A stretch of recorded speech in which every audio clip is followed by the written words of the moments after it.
Welcome everyone to this lesson on differential equations. Um, this is a very, useful topic, I think, if you're trying to model different physical problems. So first of all, the table of contents. I'll talk a little bit about, an example of when we would need to solve a differential equation. And then I'll go over the different types of differential equations, first order and higher order, and then talk a bit about systems of ODEs and some numerical methods. So this is sort of just like a compressed version of second year Eng Math 2. And by the end of this presentation, I don't think you'll be able to like solve any ODE you're given or anything, because like this is stuff that was covered over multiple 3-hour lectures.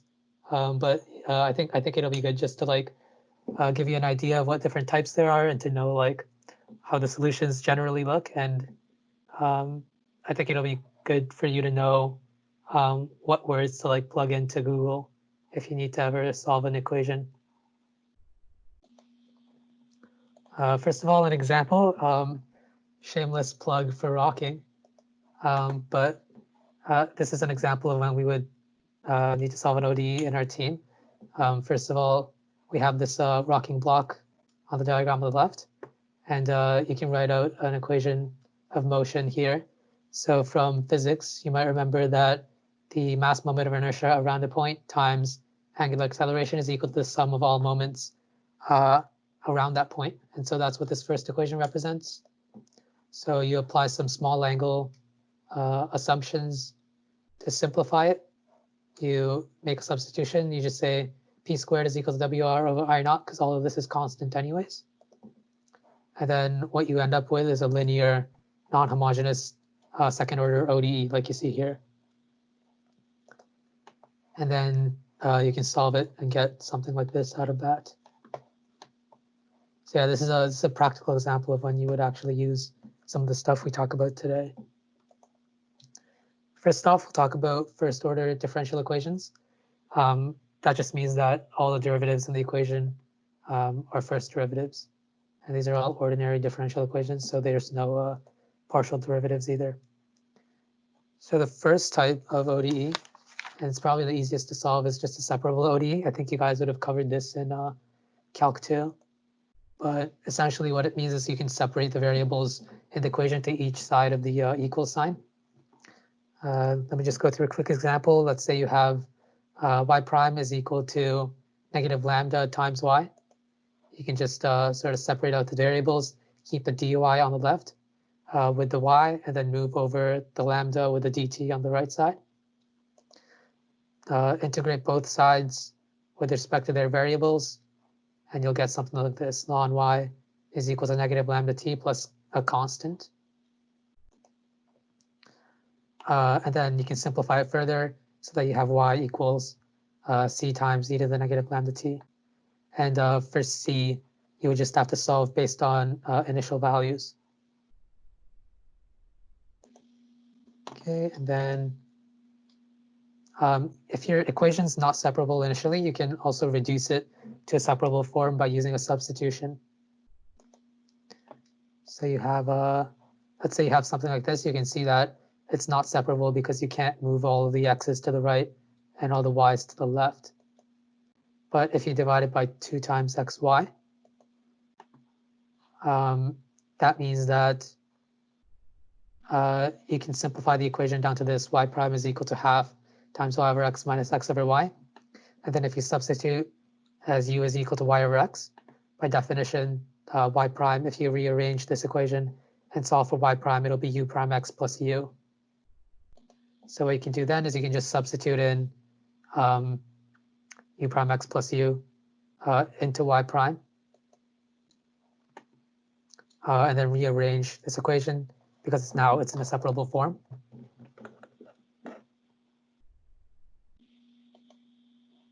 And after that, just solve for u and substitute in y over x for u at the very end.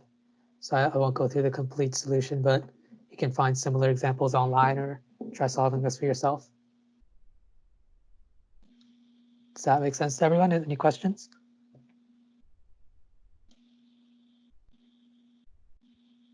All right. So the second type, exact ODEs, is a little bit more complicated. So you have, let's say you have a function u that is a function of both variables x and y. And you can assume that u is a constant value. So the total derivative of du of u, sorry, is equal to this. So partial derivative of u with respect to x times dx plus partial derivative of u with respect to y multiplied by dy. And the total derivative would be equal to 0 because, as we assumed, u is a constant value. Now, if you think of a differential equation in this form, so you have the first part of the equation being a function of x and y multiplied by dx, and then the second part of the function is also a function of x and y multiplied by dy, and it's all equal to 0. So you can see that this follows the same pattern as the total derivative of u. You have m as the partial derivative of u with respect to x, and you have n as the partial derivative of u with respect to y. And that's what that's the definition of an exact ODE.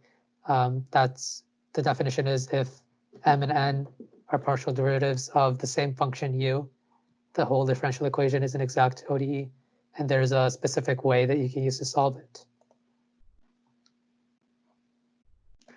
I won't go through like how to solve it. You can look that up on your own because it's a little bit time consuming, but I think it's good to know how to identify an exact ODE. So let's go through an example of that. So for example, so basically to find out if an ODE is exact or not, you need to use this idea here. So if you take the partial derivative of u with respect to x and differentiate that with respect to y, the answer will be the same as if you differentiate the partial derivative of u with respect to y with respect to x. So these are sort of like the second derivatives. And so if you go back to the original differential equation, if you differentiate m with respect to y, and if you differentiate n with respect to x, if those two values are the same thing, then the equation is exact, and you would know how to solve that. Let's go through an example with some numbers. So if you have something like this, your m value here, by definition, is cos of x plus y, and your n value is 3y squared plus 2y plus cos of x plus y. So we're going to check if this equation is exact or not. And to do that, you want to differentiate m with respect to y, and that'll give you negative sine x plus y. If you have any questions about that, let me know. And then same thing for n, you would just differentiate that with respect to x. And since these two values are the exact same thing, you know that the ODE is exact. And to solve this, you basically integrate m or n with respect to y or x to find what u is, and do some like algebraic manipulations. But I won't go through that today. You can look that up on your own. Another thing to note is that if you have a non-exact ODE, you can convert that into an exact ODE as well. And you do that with an integrating factor. So for example, with this equation, negative y dx plus x dy, you know that this is not an exact ODE because if you differentiate the first part with respect to y, so negative y differentiated with respect to y would be equal to -1. The second part that differentiated with respect to x would be equal to 1. So you know this is not an exact ODE, but let's say you multiply both sides by 1 over x squared to get this. Negative y over x squared dx plus 1 over x dy is equal to 0. Then you can see the derivatives of both are equal to negative 1 over x squared. And so now this is an exact ODE that you know how to solve. And the 1 over x squared that we used is called the integrating factor, which is which there's a systematic way you can use to find that. And also you can also look that up afterwards if you're interested in that. All right, so a summary of first order ODEs. We've gone through how to solve linear ODEs.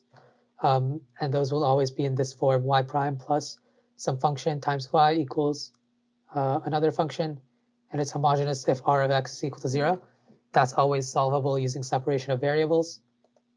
If it's not homogeneous, where r of x is not equal to 0, there's a couple of different options you can use. You can solve it either as an exact ODE, separation of variables, or as a numerical method. So that's a little bit trickier, I suppose. Now for some higher order differential equations, second order and above. So for second order linear ODE, that'll always be in a form like this, where you have y double prime plus some function times y prime plus q of x times y is equal to some function. If r of x is equal to 0, then you know it's homogeneous. And it will not be homogeneous if r of x is not equal to 0. And for a second order ODE, you need two initial conditions. The first initial condition is the value of y, and then the second initial condition is the value of y prime. And so for our purposes, we'll assume that p of x and q of x are always going to be constant.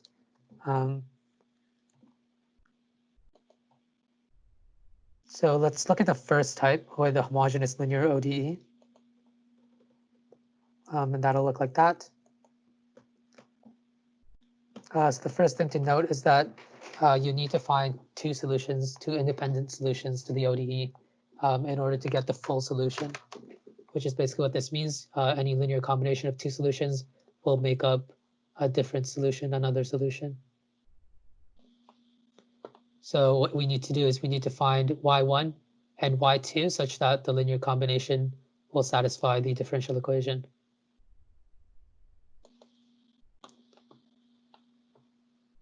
Yeah, so we need to find multiple linearly independent solutions to find the complete solution that covers everything.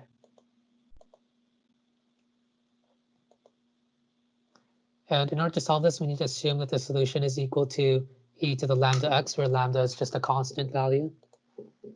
And we can substitute that into the differential equation, and we get something like this. So if you substitute in e to the lambda x and its derivatives, you can simplify it into this form. And because e to the lambda x is never equal to 0, you know that the first quadratic equation, lambda squared plus a lambda plus b, has to be equal to 0. And this is called the characteristic polynomial. And to solve the equation, you need to find out what lambda is. So as we assumed, y is equal to e to the lambda x. And we want to solve this quadratic equation. And if you remember from high school, there's a couple of different scenarios when you solve a quadratic. The first one, the easiest solution, is if you have two unique solutions. In which case, you just, you already have two solutions, one with lambda 1 and one with lambda 2, and you just linearly combine them. You can also have two complex roots. And in that case, the solution will follow this form. You can look up the derivation of that if you're interested. And so a, b are just the initial or original values in the initial polynomial. And you can also have one root only. And the problem with that is we need to have two solutions linearly combined, as I mentioned before. So you need to come up with another solution. Derivation of that you can look up, but the solution will be in this form. So y is equal to e to the negative a over 2x times c1 plus c2x. And for all these, c1 and c2 are just constant values that you solve using the initial conditions. So for linear non-homogeneous equations, it's a bit more of a complicated situation. The key to understanding this is that the solution is simply equal to the homogeneous solution plus an additional particular solution. So your total solution will look like this. Y is equal to yh plus yp. We already know how to solve the homogeneous version of this from the previous slide. So all you need to do for that is find your homogeneous solution, which will be in this this format. And how do we find yp? Basically, it's sort of just almost like a formula, I guess. You just look at this table of equations, and you look at the form of Rx. So Rx is just the right-hand side of that ODE. If you're based on the format on the table on the left column, you can choose a value of their particular solution, and all you have to do is solve for the different coefficients in the particular solution. So let's look at an example of that now.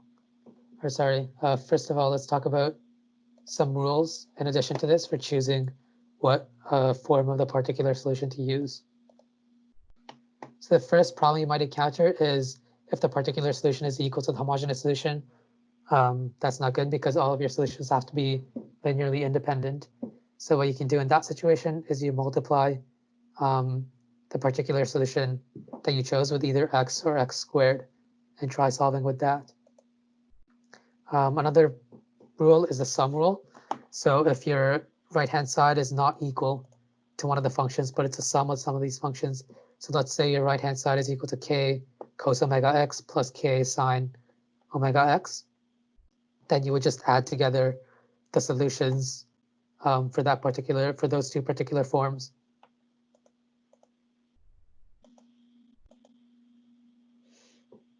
Okay, so we can look at an example of that now.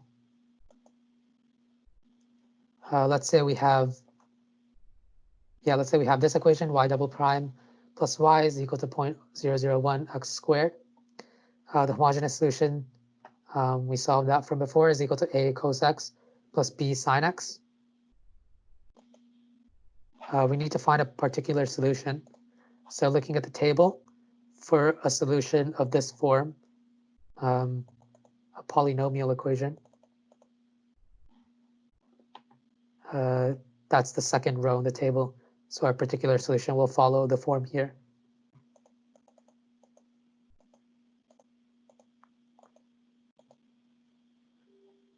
So we choose that as our solution. We substitute that into the differential equation to find what K2, K1, and K0 are.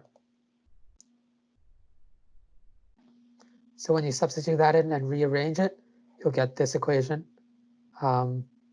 And from that, you can solve for K2 is equal to 0.001, K1 is equal to 0, K0 is equal to negative 0.002. And if you plug that into the equation, you'll see it all equals 0. So those are the correct equations. And so your particular solution is now 0.001 x squared minus 0.002. And to find the total solution, you need to add that with the homogeneous solution to get this. And you need to solve for a and b based on the initial conditions. So a common thing that you can get wrong here is that you might be tempted to solve for a and b before you solve for the particular solution. So before you even come up with a solution with the particular solution, you might be tempted to just like plug in the homogeneous solution in and solve for that. But you need to wait until you have the particular solution and then solve for a and b based on the entire equation. Now let's look at a higher order equation. So here you have a third derivative.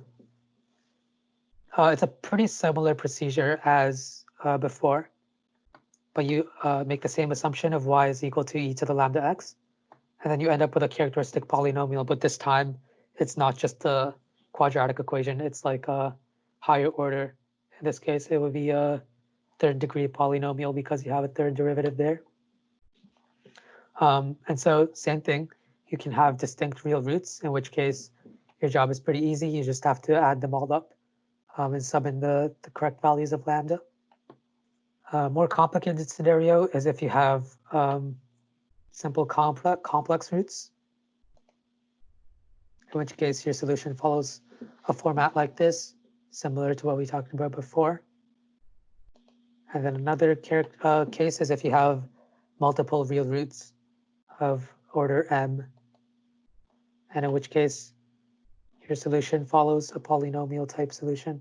I guess not a polynomial, but you have a solution similar to case 1, but each term of that is multiplied by x to the power of a value. Or sorry, this is case 4 actually.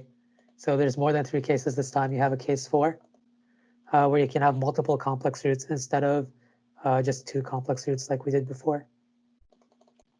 And in that case, you would have a solution of this form. Now let's look at an example. In our case, if you sub in either lambda x, you'll get a characteristic polynomial like that. So here, you have 2 different solutions. So the first one, the solution to the squared plus 100 equals 0 would be plus or minus 10 times I. So that's a complex root. And for the second part, you have a solution of just 1. For the first part, because you have a complex root, your solution would be in this form. So you subbed in the values on the top row there. Yeah, right. Okay, so omega is equal to 10, which is why you have cos of 10x and sine of 10x. And then your r is equal to 0. And then you can simplify that into the second line. You can sort of just combine C1 and e to the r into just these coefficients, these constant coefficients. For non-homogeneous ODEs higher than second order, you can just look back at the section on second order ODEs because it's a pretty similar solution. You just find the homogeneous solution of the higher order ODE, and then you add in the particular solution based on just the patterns in the table that we looked at. Now we can also have systems of differential equations.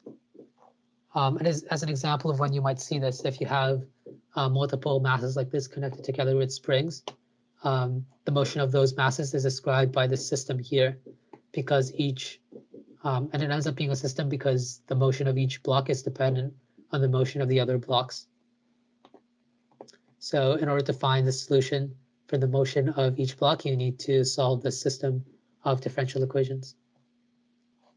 Another situation, maybe a more useful situation for us, is if you need to reduce a higher order ODE into a system of ODEs.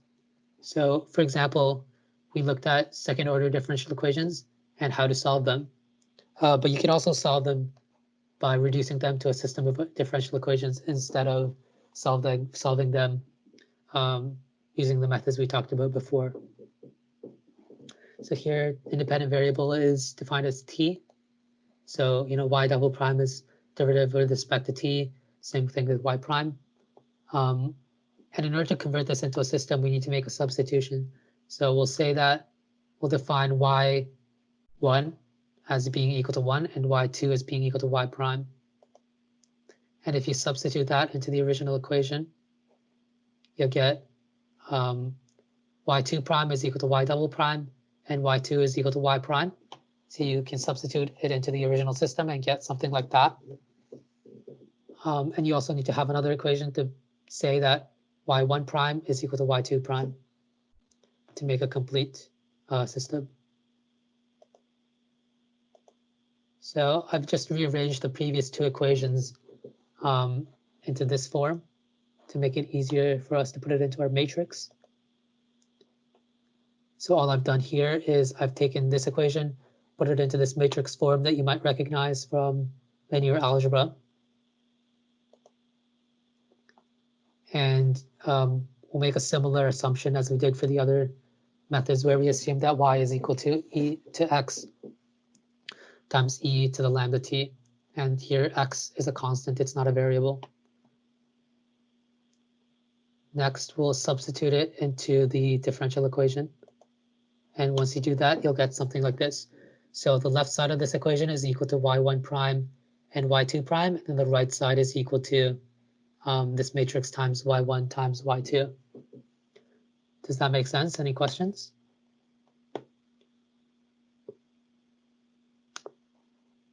Okay, so looking at this, the stuff we need to solve for here, we need to know what lambda is, and we need to know what these constant values x1 and x2 are. So all I've done here is I've reversed the 2 sides of the equation from what we had before, just to make it easier to visualize. But if you look at this, and you remember what eigenvalues and eigenvectors are from linear algebra, you'll realize that in order to solve for lambda and x1 and x2, you just need to solve for eigenvalues and eigenvectors of the matrix on the left, 0, 1, negative 0.75, and 2. You just need to solve for the eigenvalues and eigenvectors of that matrix in order to find out what lambda and x1 and x2 are.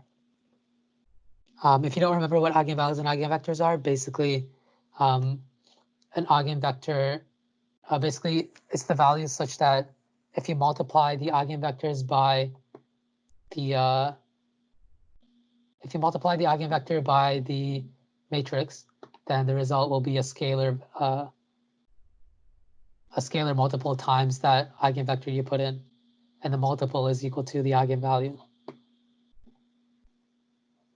Okay, so we need to find what the eigenvalues and eigenvectors are of the matrix here. The eigenvalues will tell you what lambda is for your solution, and the eigenvectors will tell you what x1 and x2 are for your solution. Here I've just solved that. If you need a refresher on how to solve for eigenvalues and eigenvectors, you can look back on your linear algebra notes. But we have two eigenvalues here, negative 0.5 and negative 1.5. And we also have two corresponding eigenvectors. So the eigenvector for an eigenvalue of negative 0.5 is 2, negative 1. And for negative 1.5 would be equal to 1 and negative 1.5. And recall that each eigenvalue doesn't just have one eigenvector. Any multiple of any scalar multiple of an eigenvector is also an eigenvector for that eigenvalue. Okay, so from before, your eigenvalues are negative 0.5 and negative 1.5, and your corresponding eigenvectors are any multiples of 2, negative 1, and any multiples of 1, negative 1.5. So that's where these scalar C1 and C2 come from. Now, if you remember the solution form, y is equal to x times e to the lambda t, what we need to do now is we need to plug back in our eigenvalues and eigenvectors to get what the solution is. So we'll substitute that in. So y prime is equal to this, x1 and x2 times e to the lambda t. So we know that there's multiple values of lambda, right? And multiple values of x1 and x2. And that's exactly what we want, because as we talked about before, we want to have two independent solutions to make up the full solution set. So for the first solution, we'll plug in the eigenvalue negative 0.5 and the corresponding eigenvector.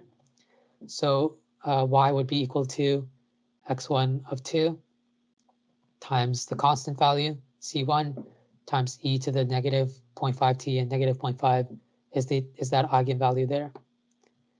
And the second solution is equal to 1, because x1 is equal to 1 for the second eigenvector. And then the eigenvalue for that second solution is equal to negative 1.5. So you just substitute those two in, and you get your full solution there. Does anybody have questions about that? Okay. Moving on, in most situations, you probably won't solve differential equations by hand like this. You'll use some kind of numerical method. And as for why you would want to do that instead of finding the exact analytical solution, sometimes it's just not possible to solve it, or it's impossible, or it's very difficult to solve for the actual equation solution. As an example, if you have something like this, this would be a non-homogeneous second order ODE. If your k value is not constant and depends on u, or if your f of t function is random, you can't really solve that by hand. And so you need to go to a numerical solution. And this is pretty common for our team, because a lot of times, like, your ground motion will be a parameter in the differential equation, and the ground motions are all random. You can't just describe it with an equation. So you would have to use a numerical solution. There's different methods you can use manually. So here's some here that we learned about: is second year Euler method, improved Euler method, and fourth order Kota. I won't go over those here, but you can look them up later if you're interested in learning how to use those. But I'll go over how we do it in MATLAB, since that is what we've been using so far. But let's say you have a differential equation like this, and you can decompose it into the system of ODEs using the method we talked about earlier. MATLAB has a useful function called ODE45 that you can use to solve systems of ODEs pretty easily. So you'll take the system you have here, and then you'll create a function to describe how your ODE works. So your first differential equation, dx dt1, would just be equal to x to the second value in the array x. And then your second differential equation will be represented by the second line here. So the second value of x times negative 5 plus 4 times the first value of array x plus sine of 10 times t. And basically what MATLAB will do is into this function, it'll pass in different values of t, and it'll pass in different values of x1 or x2. And you want the function to output what the values of x1 prime and x2 prime are at each possible time step.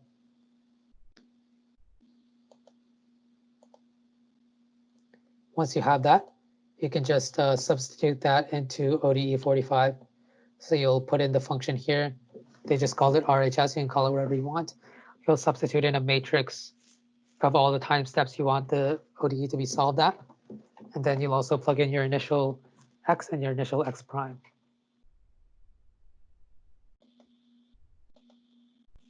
You can also have event functions.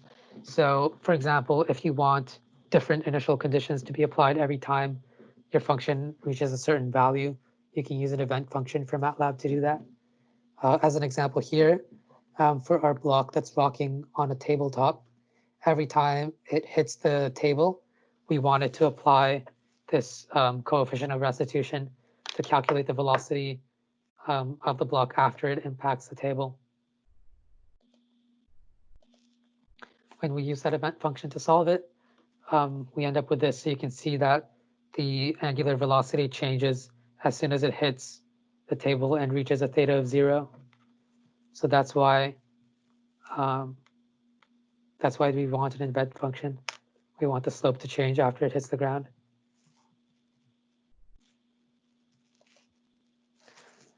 All right, so that's it for what I had prepared. Does anybody have any questions you want to talk about? I know it was a pretty quick lesson, and I didn't really provide a lot of details, but yeah, let me know if you have any anything that comes up later. And of course, use this PowerPoint as a starting point so that you can start looking up more detail online if you want. All right, thanks for coming, everyone.